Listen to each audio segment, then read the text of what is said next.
professor, I will test you in the worst way. Don't bring a scantron, it's pop quizzes all day. Cause of our chemistry, we do biology.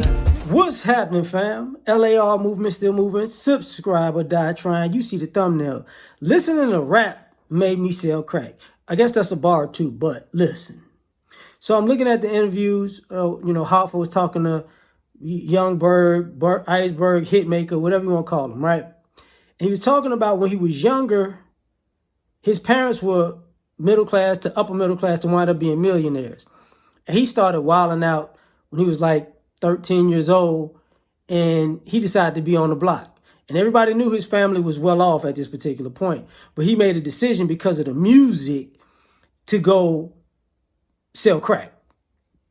And I think Hoffa was like, he was listening to Jeezy at the time, and then he wound up in a trap house just subsequently.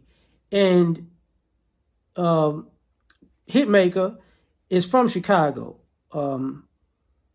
It's my home, sweet home, first home, second home, depending on how you slice it with me, because I wasn't born there. But the thing about it is,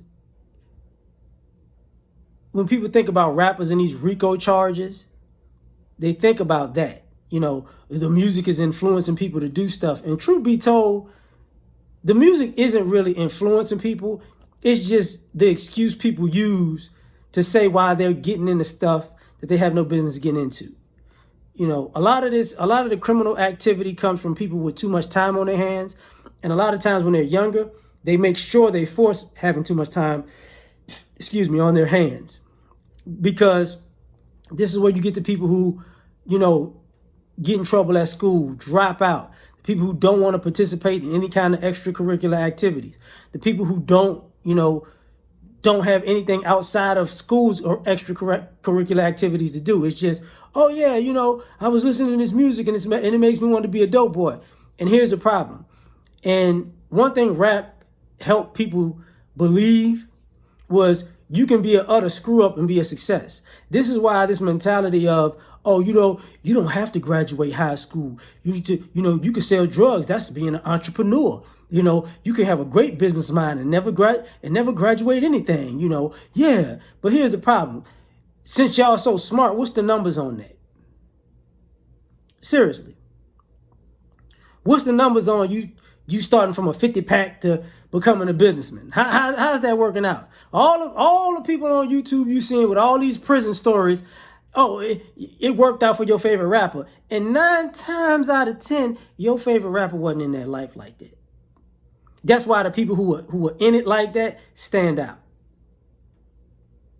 That's why they, and if you see, they're a little bit different than the people who pose real hard. So when you say music made me do it, it's like, okay, what's the significance with selling drugs? Because I'm going to tell you a true story. My younger cousin was a producer. And I remember he went back home to New Orleans and he started selling crack.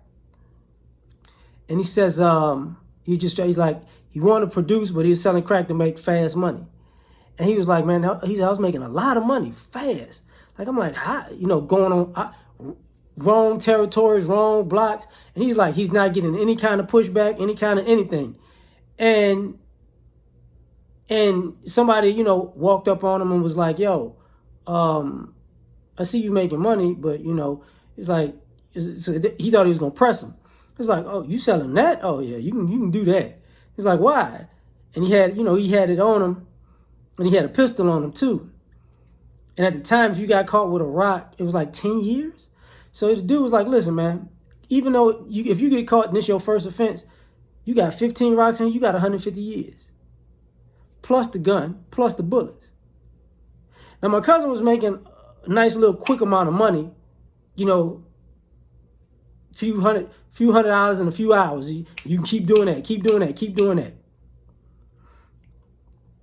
And it can get bigger and bigger. But then he was like, yo, I'm not losing 150 years. I'm not losing my life for this. Because it wasn't worth it.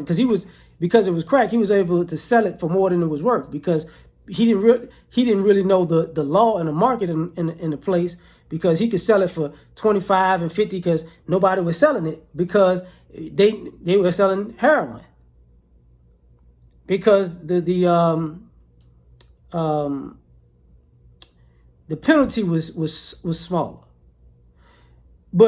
And when people go, well, I did it because of rap. A lot of this I did it because of rap stuff is just a bunch of lazy people looking for a quick way to come up. And some of these people going to jail and I got a jail story and now I'm gonna come out and I'm gonna be the greatest rapper of all time. No, you're not. No, you're not. And rap is not making you do these things. Music isn't making you do these things. I know it puts us in a mood, but if that's the mood, if you pick the music, listen to the music, got in the mood, and the mood was your theme music to do what you wanted to do, and you blame it on the music, whose fault is it really? Because you could have changed artists, but that's not what you wanted. You know, a lot of people are living this fantasy life, and I talked about that even with suburban kids. They want to be, you know, hood thugs when it's unnecessary. But tell me what you think. Like, share, subscribe, or die. Try and catch you on the next one. Peace.